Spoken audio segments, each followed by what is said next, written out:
चौथा घर या चौथा खाना यानी भूमि का वह भाग जो कर्क राशि कहलाता है, जिस पर हर प्रकार से चंद्रमा का अधिकार और प्रभाव माना जाता है।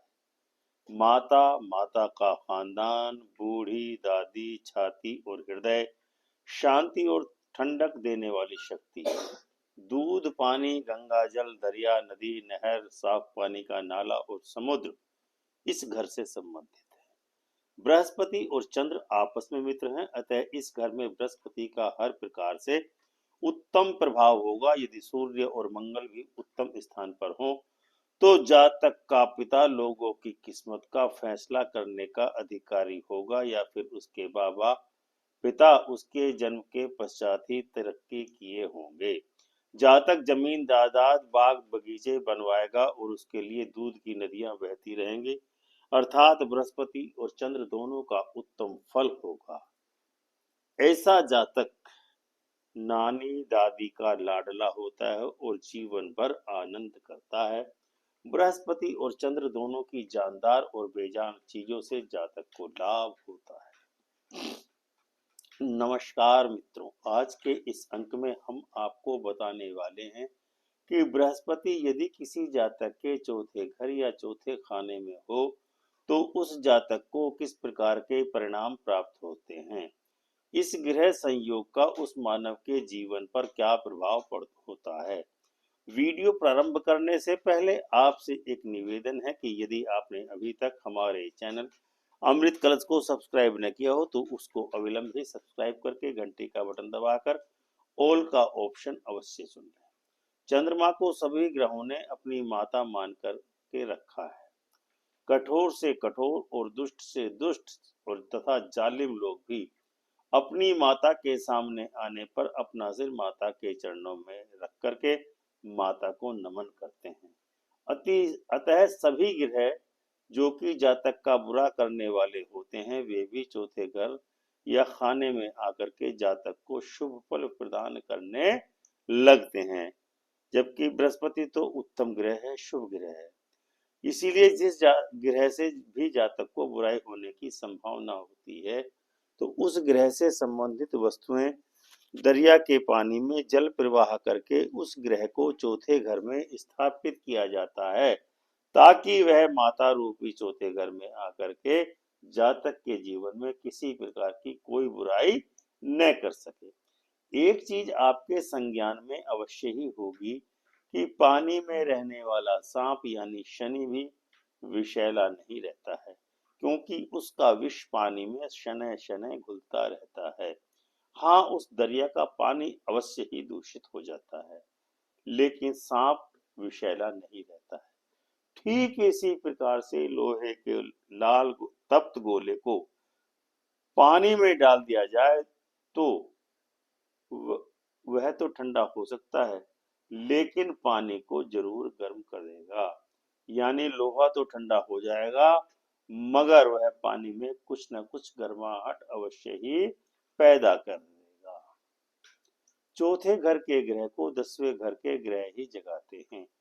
ठीक इसी तरीके से चौथे घर के ग्रह 10वें घर के ग्रहों को जगाते हैं। इसका भावार्थ यह निकलता है कि चौथे घर के ग्रह यदि उत्तम प्रकृति के होंगे तो 10वें घर में भी किसी न किसी ग्रह के होने पर अपना अच्छा प्रभाव दे सकेंगे, वरना वह ग्रह सोए हुए भी माने जाएंगे। इस प्रकार 10वें घर के शुभ ग्रह चौथे घर के शुभ ग्रह को जगाने का पर अपना शुभ परिणाम दे सकेंगे। अब यदि चौथे घर में शुभ ग्रह हो यानी बृहस्पति होने पर जातक अपने मकान में या अपने पिता के कम से कम 3 वर्ष पुराने मकान में उस रहता है। यदि उस मकान में के पश्चिमी भाग में मंगल की वस्तुएं यथा देसी खांड हथियार आदि को रखकर मंगल को 10वें घर में कायम कर ले तो उसका बृहस्पति और भी शुभ हो जाता है। जिस जातक के चौथे घर या खाने में बृहस्पति होता है तो उस जातक में बृहस्पति के सभी गुण और बड़प्पन, दूसरों की देखभाल पालन करने की अभिरुचि और चंद्र के गुण नर्मदिली हमेशा ही रहती है। ऐसे जातक अधिक बुद्धिमान न होते हुए भी अत्यंत ही धनवान और समृद्धिशाली होते हैं। लॉटरी, दबा हुआ धन और लावारसी जायदाद भी जातक को मिलने की भरपूर संभावना रहती है। समुद्री यात्रा तथा हवाई यात्राओं से जातक को निश्चय ही लाभ होता है। जलीय क्षेत्रों या समुद्र के आसपास या नदी के आसपास निवास करने से भी ऐसे जातकों को उत्तम फल की प्राप्ति होती है और उनका भाग्योदय निश्चित ही होता है। राज दरबार से उचित सम्मान प्राप्त होता है। न्याय करने की ऐसे जातकों में अद्भुत क्षमता होती है। यानी ऐसा जातक सफल वकील अथवा न्याय करने वाला न्यायाधीश बन सकता है। ऐसे जातकों को या तो मुसीबतों का सामना करना ही नहीं पड़ता है, मगर दुर्भाग्य से कोई मुसीबत इनके जीवन में आ भी जाए तो ईश्वरीय अनुकंपा और मदद से ऐसी सहायता मिलेगी कि जिसके बारे में उसने सोचा भी न होगा और वह मुसीबत चुटकियों में ही हल हो जाएगी। चौथे घर में बृहस्पति वाले व्यक्ति को ज्योतिष में बरगद के पेड़ की उपमा दी जाती है। जैसे बरगद के पेड़ से हजारों प्राणियों को खुराक मिलती है, जीवन मिलता है, भोजन मिलता है, विशाल बरगद जैसे विशाल वृक्ष की छाया में लोग ठंडक एवं शांति का अनुभव करते हैं। यानी जिसके चौथे घर में बृहस्पति हो वह सदा ही दूसरों को सुख एवं शांति प्रदान करता है। समाज के अमीर गरीब, छोटे बड़े, धनी निर्धन उसके लिए एक समान ही होते हैं। यानी वह किसी के बीच में भी बंटवारे की भावना से कदापि काम नहीं करता है। जैसे जैसे इस जातक की आयु बढ़ती है वैसे वैसे ही ऐसे जातकों के पास रुपया पैसा, धन दौलत, सुखों के सभी साधन तथा समृद्धि बढ़ती चली जाती है और वृद्धावस्था अत्यंत ही आराम के साथ ऐसे व्यक्ति की व्यतीत होती है। इन लोगों को वही व्यापार और रिश्तेदार लाभ देते हैं जो कि चंद्र तथा बृहस्पति से संबंधित होते हैं। बृहस्पति चंद्रमा से जो संबंधित रिश्तेदार और व्यापार हैं वो इस प्रकार है: माता, माता का खानदान, खेती की जमीन, घोड़ों या वाहनों का व्यापार, चावल, चांदी, दूध का कारोबार और शिक्षा से लाभ होता है।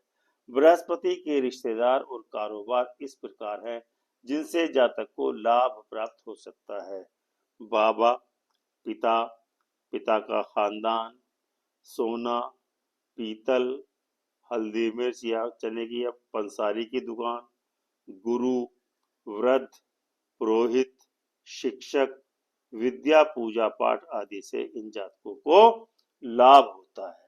हालांकि चौथे घर या खाने में जिसका मालिक चंद्रमा है उसमें देवगुरु बृहस्पति को का होना अत्यंत ही शुभ माना जाता है।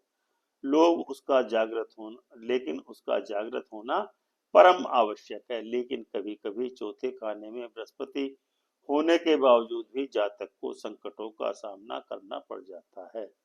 जो कष्ट इस प्रकार है: बृहस्पति चौथे घर में हो और जातक को ऊपर बताए गए लाभ प्राप्त न हो रहे हों और जातक को माता पिता का बिल्कुल भी सुख प्राप्त न हो रहा हो। नंबर 2, पिता मंदी हालत में हो और जातक गरीबी और मुसीबत में रह रहा हो, अर्थात उपरोक्त अच्छाइयां बृहस्पति के चौथे नजर में न आती हों। नंबर 3, जातक का ग्रस्त जीवन सुखी न हो, अर्थात ग्रस्त जीवन में भी कष्ट चल रहे हों।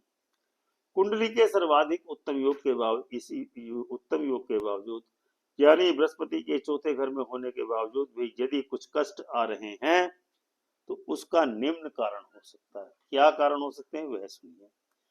जातक ने घर में मंदिर बना रखा होगा और उसमें मूर्तियां रख करके, घंटियां बजा करके, कीर्तन करके भगवान की पूजा करता होगा ऐसा जातक, तो उसको ये कष्ट आएंगे।